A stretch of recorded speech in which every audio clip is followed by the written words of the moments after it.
मैं आपको open challenge करता हूँ भारत के हर निवासी को, आप कश्मीर छोड़ो, आप हरियाणा का बॉर्डर जहाँ पे चेक पोस्ट लगाओ वहाँ 2 पेटी दारू की आप पार करा के दिखा दो। आपको एक दारू की पेटी पार नहीं करा सकते और वो बंदूकें लेके आ जाते हैं। ये कैसे संभव है कि 2000 पर्यटक है पर वहाँ पे कोई सुरक्षा नहीं है? आप ये बात बताओ कि वहाँ सुरक्षा क्यों नहीं है, किसके आदेश पर नहीं है? इसके ऊपर कौन फोकस मारेगा कि भैया वहाँ पे लाशें जो हैं तड़पती रही, 1.5 घंटे तक वहाँ पे लोग तड़पते रहे, उनको बचाने कोई नहीं आया। नेवी अफसर की बहन गला फाड़ फाड़ के उसके सीएम को बोल रही है हरियाणा के, उसके मुंह पे बेइज्जती मारी, उसके मुंह पे पोल खोली कि तुम्हारी सुरक्षा कहाँ थी? मेरा भाई 1.5 घंटे तड़पता रहा। अगर वहाँ पे कोई मिलिट्री आती, सिक्योरिटी आती, पुलिस आती, आर्मी आती तो मेरे भाई को बचाया जा सकता था। पर वहाँ पर इस चीज का सवाल नहीं है कि ये लोग मारे क्यों गए हैं, वहाँ सवाल ये है कि मारा क्यों है, धर्म क्यों पूछा है। अरे उन्होंने पूछा, वो आतंकी हैं, उनका काम है आतंक फैलाना। पर आप इस बात को ये सोचो, सरकार से सवाल कब करोगे कि भैया वो आतंक फैला रहे हैं तो आप उसको फैलाने क्यों दे रहे हो? आज सरकार से सबसे बड़ा सवाल ये है कि अगर मारा तो मारा क्यों? ये मुद्दा तो बाद में आएगा कि पूछा नाम या धर्म, वो क्यों, वो बाद का मुद्दा है। पहला मुद्दा आएगा। नमस्कार, आप देख रहे हैं द जनता लाइव, मैं हूं आपके साथ नलिनी।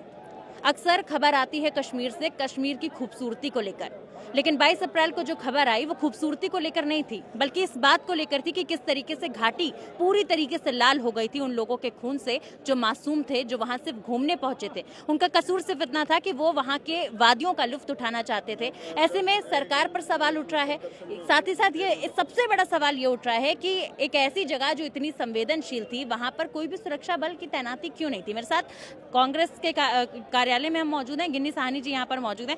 सर, सवाल वही है जैसा कि मैंने कहा कि इतनी भारी तादाद में वहां पर्यटक पहुंचे हुए थे, लेकिन कोई भी सुरक्षा कर्मी वहां मौजूद नहीं था। देखिए, सबसे बड़ी बात है जी, सुरक्षा कर्मी की तो बात हम बाद में लेंगे। सबसे पहले हम ये लेंगे कि आतंकी वहाँ तक पहुँचे कैसे। मैं आपको ओपन चैलेंज करता हूँ भारत के हर निवासी को, आप कश्मीर छोड़ो, आप हरियाणा का बॉर्डर जहाँ पे चेक पोस्ट लगाओ वहाँ 2 पेटी दारू की आप पार करा के दिखा दो। आपको एक दारू की पेटी पार नहीं करा सकते और वो बंदूकें लेके आ जाते हैं। ये कैसे संभव है? ये संभव इसलिए है कि जरूर कोई ना कोई मिली भगत है और उसके ऊपर कोई खुलासा नहीं होता। सरकार जिस चीज को मानती है, पहली बार तो सरकार ने अपनी गलती मानी, आप समझ रहे हो, उसके बावजूद भी एबीसी न्यूज वालों ने उसे काट दिया, टीटी डिलीट कर दिया। सरकार मान रही है हमसे सुरक्षा में चूक गई है और एबीपी न्यूज वाले उनको कवर करते फिर रहे हैं, उनको काट दिया, डिलीट मार दिया हिस्से को। तो आप इस चीज को समझो कि जो ये पूरा का पूरा एक इतना बड़ा इंसिडेंट हुआ है, ये वारदात कोई छोटी नहीं है, इसके पीछे बहुत बड़ा षड्यंत्र है। कौन लोग हैं, इसकी जो जांच होनी चाहिए। और आप ये देखो कि आतंकी भी जानते हैं कि भारत के अंदर हिंदू मुसलमान की नफरतें इतनी बढ़ चुकी हैं। थोड़े समय पहले वैष्णो देवी जाति बस के ऊपर अटैक किया था उन्होंने, जब उन्होंने किसी से नाम नहीं पूछा, जब उन्होंने किसी से धर्म नहीं पूछा, उन्होंने बस पे सीधा फायरिंग करी और लोगों को मार दिया। तो वो बात हाईलाइट नहीं हुई, आप समझो इस बात को। तो जब वो मुद्दा बड़ा नहीं हो पाया, आतंकियों को लगा यार हमारा काम तो होता है आतंक फैलाना, हमारा काम होता है दहशत फैलाना, हमने इतना कुछ किया, दहशत फिर नहीं फैली, इतने लोग मार रहे हैं फिर नहीं फैली। अब उन्होंने नया हथकंडा अपनाया कि भारत में पनप रही जो राजनीति है, भारत में पनप रही जो हिंदू मुसलमान की नफरत है, उसको उजागर करो, क्योंकि लोगों के दिलों के अंदर वो नफरत पैदा हो जाएगी। और हर आदमी, अब एक बात बताओ, बच्चों को नहीं मारा, औरतों को नहीं मारा, आतंकी तो गोद के अंदर दूध पीते बच्चे को मार देते हैं। आज हमने तो वो मजदर भूले नहीं है, गुजरात का गोधरा कांड। आतंकी किसके सगे होते हैं? किसी के सगे नहीं होते। पर आप ये समझो वो जान के औरतों को छोड़ा गया, बच्चों को छोड़ा गया, क्योंकि वो जख्म सदियों तक ताजा रहे, लोगों के दिलों के अंदर वो दर्द बन के उभरता रहे कि हमसे धर्म पूछ के मारा गया, हमसे ये पूछ के मारा गया। और ये आतंकियों का मिशन था, क्योंकि आतंकी कौन होते हैं? जो किसी जगह में दहशत फैला करके दूर बैठ करके पूरा मंजर देखते हैं। और आज वो देख रहे हैं कि वो दहशत उन्होंने जो फैलाई है वो कश्मीर के जो एक बाशिंदे हैं उनके घरों तक पहुंच गई है। आज हमारी देश के लोग अपने देशों को मार रहे हैं। अरे वो तो बाहर के थे जिन्होंने मारा, पर हम अपनी देश के लोगों को धर्म देख के मार रहे हैं। हम कौन सा कम है फिर? आप ये बात बताओ, कश्मीर के पढ़ने वाले स्टूडेंट बच्चे, उनको आप चंडीगढ़ में घुस घुस के मार रहे हो, हथियार से उनके ऊपर वार कर रहे हो, क्या ये सही है? आज कश्मीर के लोग वहां सड़कों पे हैं। आप एक बात देखते हो, एक चेहरा देखते हो कि भारत के मुसलमानों को आप आतंकवाद से जोड़ते हो। अरे कश्मीर के जो लोग हैं उन्होंने अपनी जान गवाई नहीं गवाई बचाने में? वो वहां पे शहादत दे के आए हैं या नहीं आए? क्या उन्होंने आतंकवादियों से भिड़क नहीं करी? वो भी डर के मारे भाग सकते थे। तो ये समझना पड़ेगा कि आज जो विदेशी हैं या जो हमारे पड़ोसी मुल्क हैं वो भी भारत में फैली नफरत का एक मजा ले रहे हैं। और ये नफरत का जिम्मेदार कौन है? ये किसी ने छुपा नहीं है। सर, ये नफरत की खाई जो है अब दिन पे दिन ऐसा लगता है कि गहरी होती जा रही है, क्योंकि जिस प्रकार से ये घटना सामने है, आतंकवाद को लेकर सवाल पूछने की जगह हर इंसान पाकिस्तान के जुबान पे एक चीज है कि धर्म पूछ के मारा, हिंदू हो इसलिए मारा, और हिंदू असहज महसूस कर रहा है, डरा हुआ देखिए महसूस कर सबसे बड़ी बात तो यही है, यही तो हम कहना चाह रहे हैं, सरकार से सवाल क्यों नहीं होते। जो गोदी मीडिया का काम होता है कि वो सरकार से सवाल करती है कि तुम्हारी इंटेलिजेंसी चूक है, कैसे सुरक्षा बलों को वहां पर आपने सवाल उठाया था, यहीं से शुरुआत की थी कि 2000 पर्यटक है पर वहां पे कोई सुरक्षा नहीं है। आप ये बात बताओ कि वहां सुरक्षा क्यों नहीं है, किसके आदेश पर नहीं है, इसके ऊपर कौन फोकस मारेगा कि भैया वहां पे लाशें जो हैं तड़पती रही, 1.5 घंटे तक वहां पे लोग तड़पते रहे, उनको बचाने कोई नहीं आया। नेवी अफसर की बहन गला फाड़ फाड़ के उसके सीएम को बोल रही है हरियाणा के, उसके मुंह पे बेइज्जती मारी, उसके मुंह पे पोल खोली कि तुम्हारी सुरक्षा कहां थी। मेरा भाई 1.5 घंटे तड़पता रहा, अगर वहां पे कोई मिलिट्री आती, सिक्योरिटी आती, पुलिस आती, आर्मी आती तो मेरे भाई को बचाया जा सकता था। पर वहां पर इस चीज का सवाल नहीं है कि ये लोग मारे क्यों गए हैं, वहां सवाल ये है कि मारा क्यों है, धर्म क्यों पूछा है। अरे उन्होंने पूछा, वो आतंकी हैं, उनका काम है आतंक फैलाना। पर आप इस बात को ये सोचो, सरकार से सवाल कब करोगे कि भैया वो आतंक फैला रहे हैं तो आप उसको फैलाने क्यों दे रहे हो। आज सरकार से सबसे बड़ा सवाल ये है कि अगर मारा तो मारा क्यों। ये मुद्दा तो बाद में आएगा कि पूछा नाम या धर्म, वो क्यों, वो बाद का मुद्दा है। पहला मुद्दा आएगा मारा तो मारा क्यों। और अगर उन्होंने पूछा तो इसके लिए भी आप ही लोगों ने जो 10 साल से हमारे देश में नफरत फैला रखी है, उस नफरत का असर है कि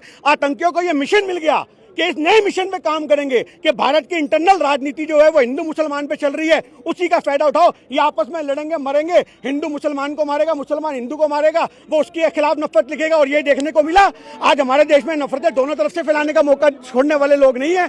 तो ये समझना पड़ेगा कि हमारे देश में जो नफरतें बड़ी हो रही हैं उसके लिए भाजपा जिम्मेदार है। और हमें ये बात तो आज तक समझ नहीं आती, ये संयोग है या प्रयोग है कि जब जब भाजपा सत्ता में होती है तब तक ये अटैक क्यों होते हैं। 35 सिखों को भी मारा था, ये बात देश भूला नहीं है। सन 2000 के अंदर अटल बिहारी वाजपेयी प्रधानमंत्री थे और उसी कश्मीर के अंदर 35 सिखों के सर में गोली मारी थी और उस समय भी ये पाकिस्तान वाले थे। तो वो क्यों हुआ? क्या आपने सबक लिया? पुलवामा हुआ, आपने सबक लिया? आप सबक ही तो नहीं लेते, आप सीख ही तो नहीं लेते। पुलवामा हुआ, हो गया, लेकिन सबक सिखाने की बात तो कर रहे हैं गिन्नी जी, सबक सिखाने की बात कर रहे हैं। अरे कौन सा सबक सिखाएंगे, ये सिर्फ खोखली बातें करते हैं, ये भाषण से सबक सिखाएंगे। इनका जो तीर है वो भाषण पे। अब एक बात बताओ, ऐसा कोई आदमी होगा कि किसी की मौत हुई, अरे वो प्रोटोकॉल होगा रेड कारपेट का, सामने वाले में तो संवेदना होनी चाहिए। अमित शाह जी, आपके अंदर तो होनी चाहिए। आप किसी की मैयत पे जाकर के मत्था टेक रहे हो और आप रेड कारपेट पे जा रहे हो, जिनकी लाशें खून से, पूरी कश्मीर पूरा खून से लाल हो गया और वहां पे आप कारपेट बिछा के चल रहे हो। वाह भी वाह, ये नवाबी क्या बर्दाश्त होगी। और उसके बाद प्रधानमंत्री साहब और मोदी मीडिया ये नहीं दिखा रही कि आतंकी हमला क्यों। मोदी ने डिनर छोड़ा, मोदी ने दौरा छोटा किया, मोदी आ रहे हैं वापसी, क्या हो गया वापसी आके वहां चला गया बिहार में, वहां पे दांत फाड़ते फिर रहे हैं। आप इस बात को देखो। और जिन कश्मीरियों के ऊपर आप टारगेट कर रहे हो वो तो बेचारे सड़कों पे उतर करके पूरे के पूरे प्रोटेस्ट कर रहे हैं, आवाज बुलंद कर रहे हैं। और कौन ऐसा आदमी है जो अपनी रोजी रोटी पे लात मारेगा? उन बेचारों की तो रोजी रोटी सैलानियों से चलती है। जो हमारे जैसे लोग वहाँ पे टूरिस्ट के रूप में जाते हैं, उनसे उनका धंधा है। भी आ रहे हैं जो लोकल कश्मीरी हैं, वो कह रहे हैं कि हम किसी भी प्रकार से आतंकवाद को समर्थन नहीं देते। लोगों की मदद करने के लिए उन्होंने अपने घरों को खोल दिया है, खाना दे रहे हैं, फ्री पानी दे रहे हैं और लगातार वहाँ पे पहुंचे टूरिस्ट की मदद कर रहे हैं। वो कह रहे हैं कि हम किसी प्रकार से आतंकवाद का समर्थन नहीं करते और ज्यादातर लोग मुस्लिम हैं। मैं आपसे कहना चाह रहा हूँ, इसमें मुस्लिम की बात नहीं, वो भारतीय हैं, अच्छी बात है। 2-4 लोग हर जगह गंदे हो सकते हैं, कहीं पे भी हो, पर आज मुद्दा फिर हमारा वही सवाल आएगा कि बॉर्डर से वो आए तो आए कैसे, कौन से सुरक्षा कर्मी उसके नीचे से तो नहीं, कौन सी सिक्योरिटी, कौन सी ऐसी एजेंसियां हैं जिनकी चूक हुई है, जिन्होंने उनके कागज चेक नहीं करे या डॉक्यूमेंट चेक नहीं करे, कुछ तो हुआ होगा। वही पूछ रहे हैं, बजरंगी भाईजान की तरह तारों के नीचे से तो नहीं आ गए? कोई बड़ी बात नहीं है, बजरंगी भाईजान की तरह तारों के नीचे से आ गए हो, कोई बड़ी बात नहीं है इसके अंदर। यही तहकीकात का विषय है। जब तक हमारे देश के अंदर ये तहकीकात नहीं होगी कि वो मारे कैसे गए, वो आए कैसे, तब तक मुद्दा आपको यही दिखेगा, हिंदू मुसलमान से जोड़ करके उसने उसको मार दिया, उसने उसके धर्म को। अरे धर्म अगर टारगेट हो रहे हैं तो उसकी गलती भी भाजपा की है, और अगर आतंकवादी अपने मिशन में कामयाब हो रहे हैं तो उसकी गलती भी आपकी है।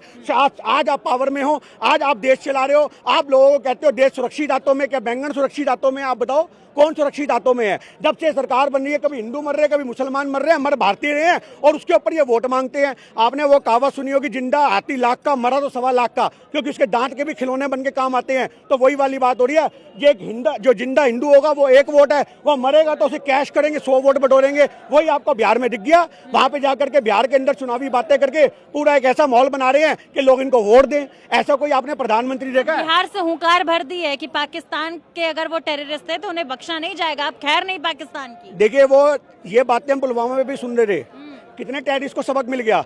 370 हटेगी, आतंकवाद खत्म होगा। कितना खत्म हो गया आप बताओ? बड़ा दावा किया गया खत्म था। होगी, नोटबंदी होगी, उससे आतंकवाद खत्म होगा। हो गया आतंकवाद जब तक पाकिस्तान अपनी गोद में लेके बैठा है वो खत्म हो ही नहीं सकता। और आप सोच रहे हो कि अगर आपने 2-4 बंदों को मुठभेड़ में मार दिया तो आतंकवाद खत्म हो गया? उनके पास हजारों आदमी है, वो फिर नए पैदा कर देंगे। आप जो मेन जड़ है उसको मारो, अमेरिका से सीखो। अमेरिका ने किस प्रकार से ओसामा बिन लादेन को पाकिस्तान में घुस के मारा और वो जड़ खत्म कर दी उसकी। इसी प्रकार से आपको भी चाहिए। श्रीकांत दुबे कह रहे हैं कि अब कलमा सीख लेना चाहिए। मैंने भी कलमा सीख लिया है, वरना क्या पता कब जरूरत पड़ जाए। कलमा ना आने की वजह से हो सकता है कि तो मैं आज फिर यही कहना चाहूंगा, अगर आप कलमे से अपने आप बचाव देख रहे हो तो फिर आप हिंदू कैसे? अगर आप आतंकवादी का घुटने टेक दोगे तो आप हिंदू कैसे?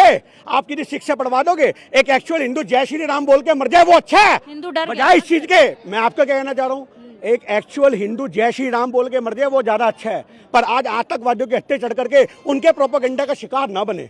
आप खुशी से किसी मस्जिद में जाते हो, बिल्कुल जाओ। हम खुशी से दरगाह में जाते हैं, बिल्कुल जाएंगे। पर कोई हमारी गुड्डी पकड़ के जबरदस्ती लेके जाएगा या हमसे जबरदस्ती बुलवाएगा तो हम क्यों बोलेंगे?